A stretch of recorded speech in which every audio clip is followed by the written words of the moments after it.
ಮಾಜಿ ಶಿಕ್ಷಣ ಸಚಿವ ಬಿಸಿ ನಾಗೇಶ್ ವಿಧಿವಶ. ಅನಾರೋಗ್ಯದಿಂದ ಬಳಲ್ತಾ ಇದ್ದ ಬಿಸಿ ನಾಗೇಶ್ ಬೆಂಗಳೂರಿನಲ್ಲಿ ಚಿಕಿತ್ಸೆ ಫಲಿಸದೆ ಸಾವು. ನಾಳೆ ತುಮಕೂರಿನ ತಿಪಟೂರಿನಲ್ಲಿ ಅಂತ್ಯಕ್ರಿಯೆ.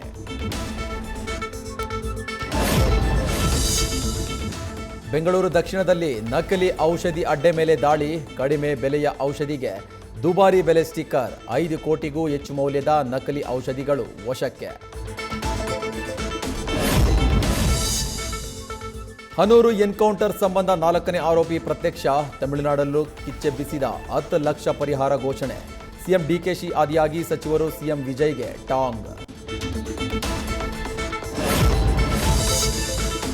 ಕೆಪಿಎಸ್ಸಿ ನೇಮಕಾತಿ ಅಕ್ರಮದ ಮೇಲೆ ಇಡಿ ಕಣ್ಣು. ಅಧ್ಯಕ್ಷ ಶಿವಶಂಕರಪ್ಪ ಮನೆ ಸೇರಿ ರಾಜ್ಯದ 8 ಕಡೆ ತಲಾಶ್.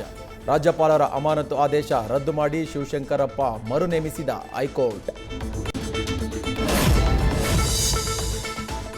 ಇನಿಯನಿಗೋಸ್ಕರ ಪತಿ ಮತ್ತು ಮಗನಿಗೆ ವ್ಯಾಘ್ರಿಣಿಯ ಚಟ್ಟ. ಗಂಡ ಬೇಡ, ಆದರೆ ಅವನ ಆಸ್ತಿ ಬೇಕು ಅಂತ ಸ್ಕೆಚ್ ಹಾಕಿದ ಅನುಮಾನ. ವಿಚ್ಛೇದನ ಹಾಗೂ ಪರಿಹಾರ ಗಲಾಟೆ ಬಳಿಕ ಹತ್ಯೆಗೆ ಪುಷ್ಟಿ. ನ್ಯೂಸ್ ಫಸ್ಟ್ ನಿರ್ಭೀತಿಯಿಂದ ನಿಮ್ಮ ಪರವಾಗಿ.